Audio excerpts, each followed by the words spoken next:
베세다 들녘에 무려 10,000명 가까운 사람이 모여들었습니다. 그러나 모두 음식을 준비해올 겨를도 없었고 그리고 또한 그런 조건도 없었습니다. 날은 저물어 가는데 그 많은 사람들 다 굶주리고 있습니다. 이 가난한 예수 그리스도의 12명의 제자들과 함께하는 그들 가운데 돈이 있을 리가 없습니다. 제자들이 고민합니다. 자기들이 할 수 있는 방법은 하나도 없다고 생각했습니다. 돈도 없고 떡도 없었습니다. 아무것도 할 수 없는 상황, 그 가운데서 그들이 내린 결론이 무엇일까요? 그들이 내린 결론을 주님 앞에 이야기합니다. 주님, 우리 돈도 없고 떡도 살 수 없으니 사람들을 저 마을로 다 흩어서 각자 가서 음식 문제 해결하게 하는 게 어떻겠습니까? 무슨 뜻입니까? 주님, 우리는 돈이 없습니다. 떡도 없습니다. 우리 재정 상태로는 아무것도 할 수 없습니다. 그런 보고였습니다. 그때나 지금이나 우리가 가장 손쉽게 할 수 있는 생각은 바로 이것입니다. 둘러보고 자신을 보고 상황을 보면서 나는 돈도 없구나. 지금 현재 가진 것은 나를 위해 쓰기도 부족하구나. 힘도 없고 능력도 없다. 할 수 없다.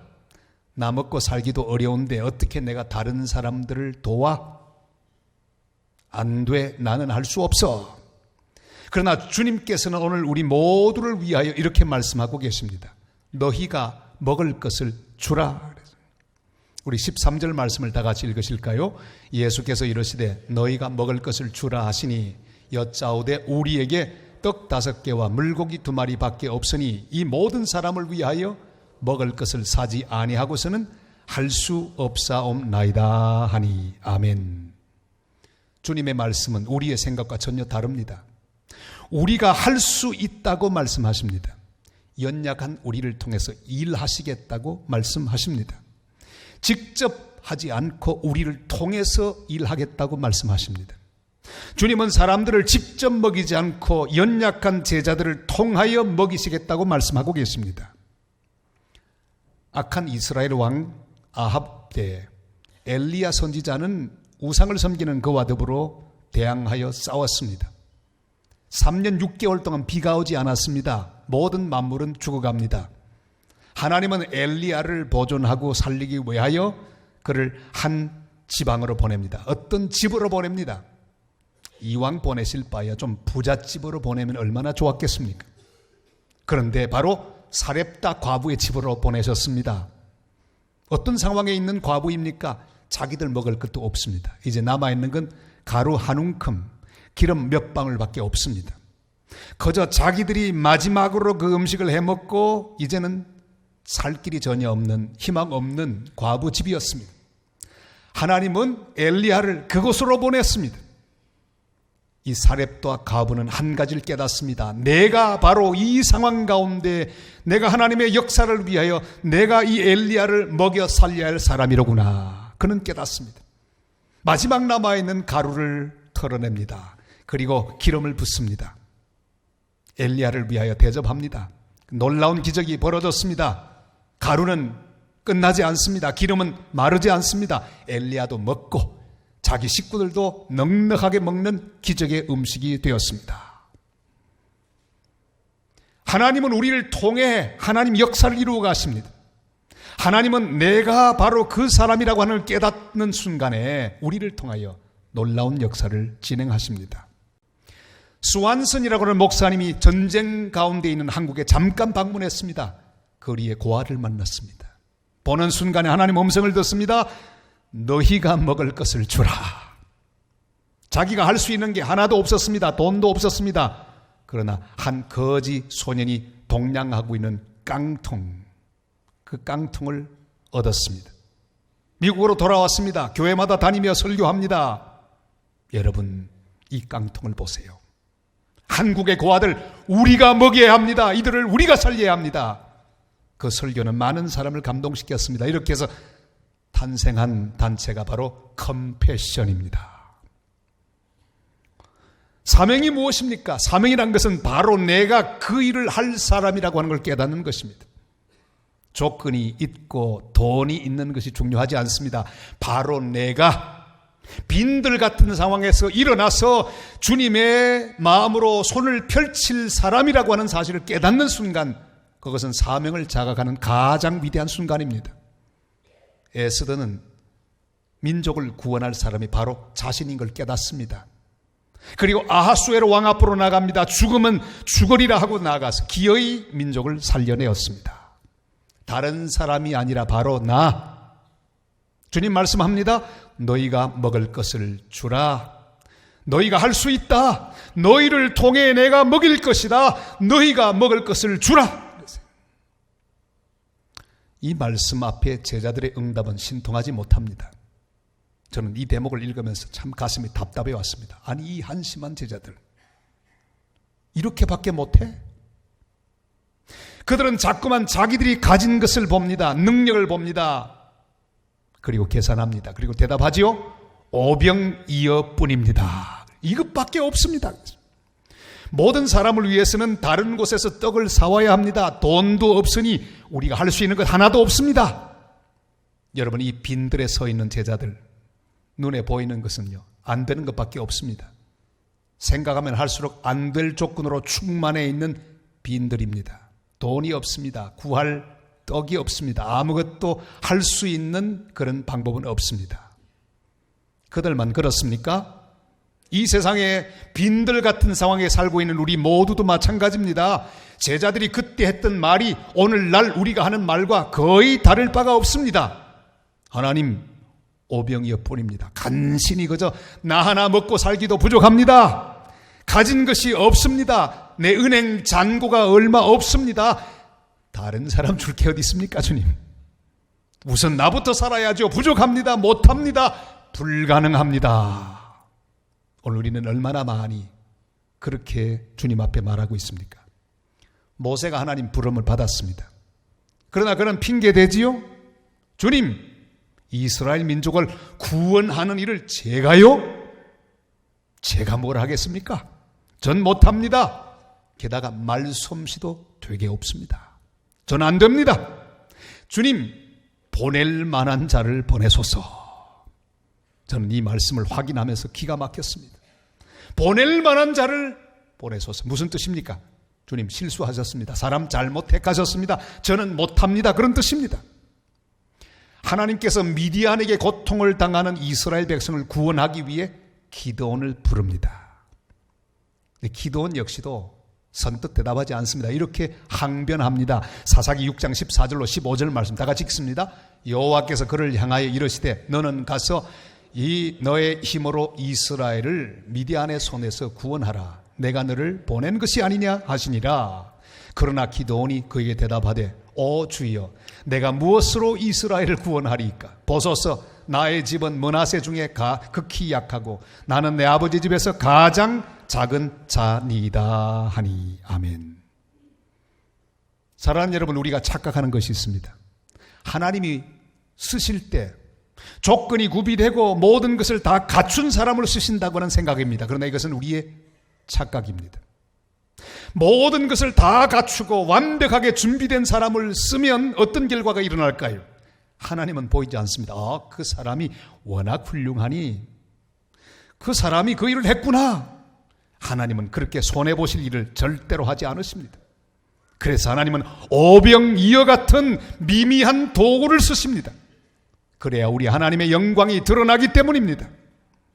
오병이어 뿐입니다.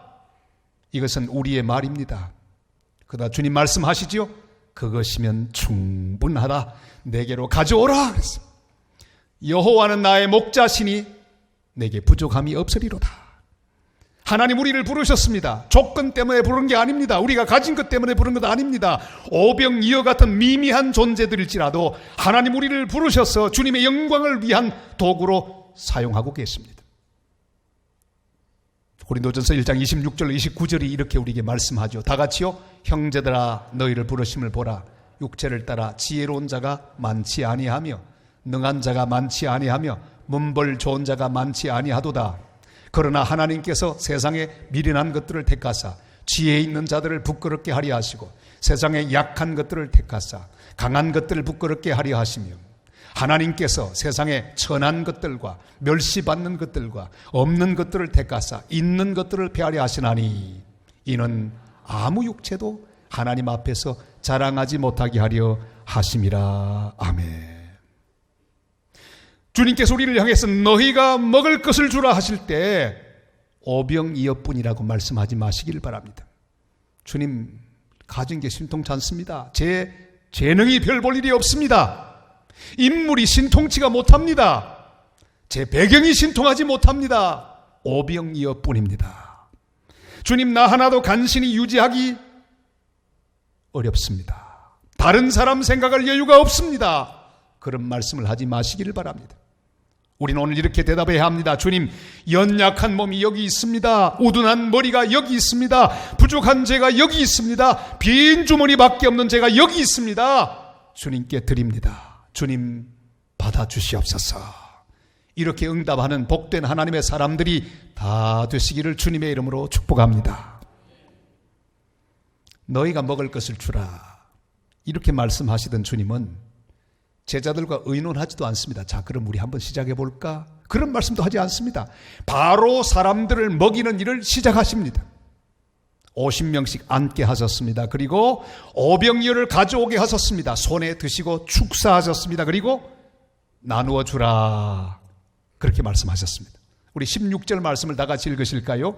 예수께서 떡 5개와 물고기 2마리를 가지사 하늘을 우러러 축사하시고 떼어 제자들에게 주어 무리에게 나누어 주게 하시니. 아멘. 주님은 우리를 통해 다른 사람을 먹이는 일을 하기를 원하십니다. 그런데 절대 우리의 동의를 구하지 않습니다. 왜요? 우리를 이 땅에 보내신 것은, 빈들 같은 이 땅에 보내신 것은 우리가 우리 몫을 챙기고 우리의 모든 것을 나를 위해 쌓아두고 또한 이 빈들에서 더 중요한 자리를 차지하고 행세하기 위해서 이 땅에 보낸 게 아니기 때문입니다. 원래 이 땅에 보낸 이유가 나를 통해 다른 사람을 먹이고 다른 사람을 사랑하고 다른 사람을 축복하고 다른 사람을 세우기 위하여 우리를 부르셨기 때문입니다. 본질입니다. 그래서 의논도 하지 않고 바로 시작하십니다. 주님이 우리를 이 땅에 보낸 이유는 바로 빈들 같은 세상에서 굶주린 자들을 먹이고 상처난 사람을 치유하며 쓰러져 있는 자를 일으키기 위함인 것입니다. 하나님 교회를 왜 세우셨습니까? 하나님은 교회를 통해 동의를 구하지도 않고 바로 명령하십니다. 왜요? 본질이기 때문에. 교회는 다른 어떤 일보다 먹이는 일을 해야 합니다. 주변에 있는 지역에서 고통당하는 자들 먹이는 일을 하는 것은 교회의 본질입니다. 저 열방 땅끝에서 굶주리고 희망을 잃어버리고 가난하게 살아가며 절망 가운데 사는 사람들을 먹이기 위하여 열방 땅끝까지 찾아가는 일, 가서 먹이고 복음을 전하는 일은 교회의 본질이기 때문에 주님은 의논하지도 않으시고 가라, 너희가 먹을 것을 주라, 그렇게 명령하고 계십니다.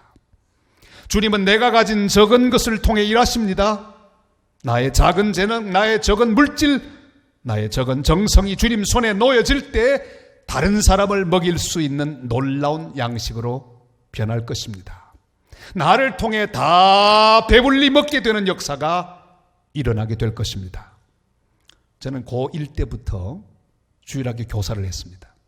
여러분, 다른 봉사도 참 귀하지만 어린이 학교, 교회 학교 교사 정말 귀합니다. 고1 때부터 열심히 아이들을 가르쳤습니다. 신이 났습니다. 제가 2가지를 잘했는데 하나는 동화를 잘했습니다. 그 다음에 2번째는 게임을 잘했습니다. 아이들 게임을 하면 얼마나 좋아하는지 제가 한 서너 시간은 문제도 없이 데리고 놉니다. 깔깔거리고 막 할 수 있습니다. 근데 제가 했던 게임 중에 한 가지 생각납니다. 그건 바로 폭탄 돌리기 게임입니다. 풍선 하나만 있으면 돼요. 그러면서 이 풍선을 옆으로 돌리는데 노래를 불러야 합니다. 터진다 터진다 풍선 터진다 이러면서 돌아가는데 마지막에 노래 딱 끝나는 순간에 풍선 들고 있는 자가 술래가 되고 벌칙을 받아야 합니다. 그러면 아이들은요, 이 풍선 바퀴가 무섭게 옆으로 돌려줍니다. 또 돌려주고 또 전달해 줍니다. 그러다가 마지막에 딱 끝나는 순간에 한 친구가 굼떠서 그만 그걸 가지고 있다가 술래가 되면 좋으라고 박수를 칩니다. 사랑하는 여러분, 우리의 인생이 똑 이와 마찬가지입니다. 하나님이 주신 것은 모두 다른 사람들에게 넘겨주기 위한 것이고 그 사람들을 위해 사용하기 위한 것입니다. 그리고 빈손으로 주님 앞에 가는 것, 이것이 우리의 성공입니다. 누가 한심한 사람입니까? 미처 넘겨주기 전에 들고 있다가 그냥 가는 거예요. 하나님 앞에 서면 부끄럽습니다. 저는 목회를 계속하면서 정말 답답한 순간들이 있었습니다. 그것은 마치 다 정리하지 못하고 돌아가신 분들, 시체를 앞에 두고 갈등 가운데 있는 그런 사람들을 보기도 했습니다. 형제들이 막 멱살쥐고 싸우는 그런 모습도 보기도 했습니다. 얼마나 답답합니까? 폭탄 터집니다. 주님이 내게 주신 모든 시간, 내게 주신 모든 가능성, 주님 앞에 서기까지 넘겨줘야 합니다. 섬기는 데 사용해야 합니다. 저 열방 땅끝에 복음을 전하는 데 사용할 수 있기를 바랍니다. 그리고 주님 앞에 설 때는 다 빈손으로 할렐루야, 기쁨으로 주님을 맞이하고 영광을 돌리는 하나님의 사람들이 되시기를 바랍니다. 감리교의 창시자인 요한 웨슬레, 그는 1년 동안, 이 일생 동안에 수만 번의 설교를 했습니다. 그 가운데 가장 유명한 설교는 역시 물질에 관한 설교였습니다. 그는 이렇게 설교합니다. 첫 번째 대지, 여러분 돈을 많이 버십시오. 다 아멘, 늘 터져 나왔습니다. 두 번째 대지, 여러분 돈을 많이 저축하십시오. 그럼 또 아멘, 얼마나 좋아요. 저축 많이 하라니까. 드디어 세 번째 대지가 나옵니다. 그러나 여러분 그 모은 돈을 다 다른 사람에게 주십시오. 아무도 아멘이 나오지 않았습니다. 여러분, 설교만 한 게 아닙니다. 요한 웨슬리 일생 동안 180억을 기부했습니다. 이웃을 위하여, 주님을 위하여 기부했습니다. 어느 날 그는 깨달았습니다. 적은 것이지만 내가 주님을 위해 드려야 되겠다는 생각을 하고 계산해 보았습니다. 1년에 그가 꼭 필요한, 자식을 키우고 살아가는데 꼭 필요한 것이 1,600만 원이었습니다. 요즘 돈으로 계산하면.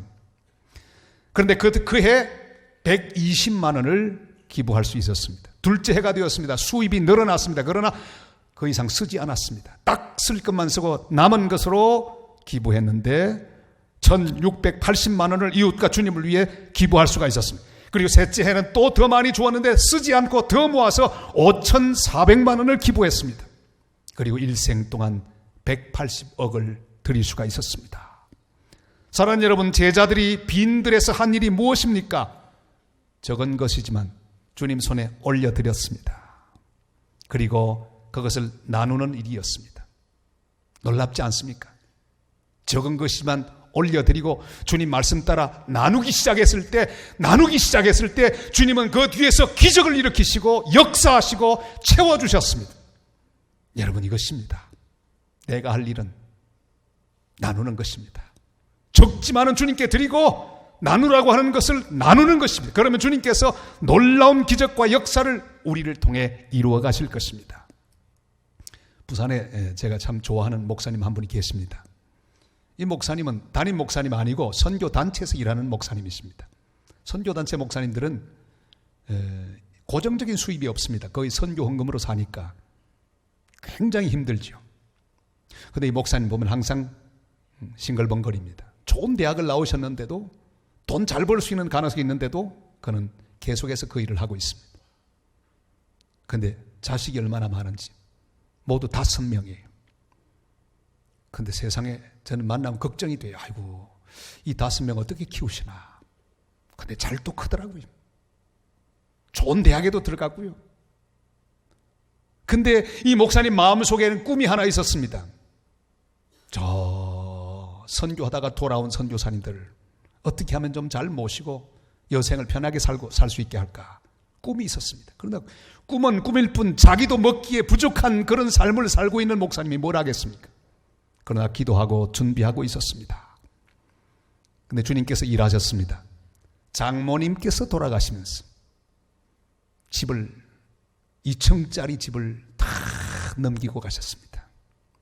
이게 웬일입니까? 그는 반을 쪼개서 2층을 바로 안식관으로 만들었습니다. 선교사님들이 살게 했습니다. 그리고 기도하고 있는데 이번엔 누나가 또 헌금을 냈습니다. 누나의 헌금에다가 또 은행 대출을 받아서 또 집을 한 채 마련합니다. 최근엔 또 집을 또 한 채 마련했습니다. 그리고 주님께 드렸습니다. 여러분, 자기도 먹을 게 별로 없는 목사님이 3칸이나 준비하여 선교사들을 돕고 나누고 있습니다. 얼마나 놀라운 일입니까? 저도 총회 세계 선교부장을 할 때 어느 선교사님들이 많이 모인 자리에 설교를 하게 되었습니다. 한참 설교하는데 제 마음에 감동이 왔습니다. 야, 허 목사, 이 말을 해라. 바로 이 말이었습니다. 여러분, 저는 왜 그 말을 했는지 몰라요. 가슴이 뜨거워서 안 하면 안 될 것 같아서 말했습니다. 여러분, 얼마나 수고 많으십니까? 이제 사역을 다 마치고 집으로 돌아와도, 한국에 돌아와도 사실 집도 없는데 제가 주님의 도움 가운데 50가정은 책임지는 그런 일을 하기를 원합니다. 여러분, 저를 위해서 기도해 주세요. 그럴 때 아멘 하고 아멘 나왔어요. 말해버리고 왔습니다. 여러분, 책임지세요. 난 모르겠어요. 그러나 채워주실 줄로 믿습니다. 꿈을 가지십시다. 주님은 주님의 방법으로 주님의 일을 이루어 가실 것입니다. 제가 퀴즈를 하나 내겠습니다. 이 사진이 무슨 사진인지 알아맞히는 퀴즈입니다. 이게 뭘까요? 맞춰보세요, 빨리. 소금? 밀가루? 아닙니다. 드디어 내일 모레부터 시작할 미얀마 부흥회 모여오는 2,000명을 먹일 쌀입니다. 저걸 4박 5일 동안 먹을 겁니다. 기도하고 하나님 앞에 헌신하는 성도들의 헌금으로 저 쌀을 이제 싸두었습니다. 거기 가면 반찬 별로 없고 주로 저 쌀 가지고 많이 먹을 거예요. 얼마나 놀라운 일입니까? 2,000명들이 모여올 수 있도록 그들에게 차비를 줍니다. 그들을 불러서 그들을 먹이고 또한 거기서 자게 합니다. 이 양식을 먹을 2,000명의 미얀마 영혼들이 하늘의 양식도 먹고 하늘의 은혜를 받을 생각을 하니 밥을 먹지 않아도 배가 부릅니다. 우리 성도들의 헌신과 수고를 통해 그곳에 큰 부흥의 역사가 일어날 것을 믿습니다. 사랑하는 여러분, 오병이어는 나 혼자 먹기도 부족한 음식입니다. 돌아보면 부족한 것 투성이요 필요 투성이었습니다. 그럼에도 불구하고 너희가 먹을 것을 주라는 주님의 명령을 따라 지난 10수년 동안 열방을 먹이는 선교를 해왔습니다. 벌써 90호까지 선교사를 보냈습니다. 주님이 그렇게 하셨습니다. 또다시 미얀마 영혼들을 먹이기 위해 32명의 선교 단원들이 시간을 바치고 물질을 바치고 몸을 바치며 미얀마로 달려갑니다. 우리가 먹을 것을 주어야 합니다. 우리가 쓰기도 물론 부족합니다. 내 인생 돌보기도 넉넉하지 않습니다. 그러나 주님은 말씀합니다. 너희는 먼저 그의 나라와 그 의를 구하라. 그리하면 이 모든 것을 너희에게 더하시리라. 베세다의 빈들 같은 곳에 살아가는 성도 여러분, 내 배를 채우는 것이 빈들에 서 있는 우리의 삶의 목표가 아닙니다. 남들보다 더 많이 가지는 것도 내 목표가 아닙니다. 우리는 주님과 한 팀입니다. 주님과 우리의 목표가 뭡니까? 굶주린 그들을 먹이는 것입니다. 대연동의 사람들을 먹이는 것입니다. 부산의 사람들을 먹이고 한국의 절망한 사람들을 먹이는 것입니다. 저 열방 땅끝까지 굶주리고 절망 가운데 있는 그들을 하나님 말씀으로 먹이고 사랑으로 먹이고 섬김으로 먹이는 것이 우리들의 목표입니다. 주님 말씀합니다. 너희가 먹을 것을 주라. 어떤 핑계도 하지 말고 주님 말씀하시는 대로 나를 위해 준비해둔 오병이어 같은 것들을 주님 손에 넘겨드리십시다. 그리고 주님 오실 때까지 가난하고 불쌍한 영혼들에게 나누어주는 하나님의 백성들이 되시기를 바랍니다. 바로 우리 때문에 우리 가정이, 우리 교회가 저 열방 땅끝 열방들이 다 배불리 먹고 12광줄이 가득히 남기는 풍성한 은혜, 하나님 역사를 이루는 복된 하나님의 사람들, 복된 하나님의 교회 되시기를 주님의 이름으로 축복합니다.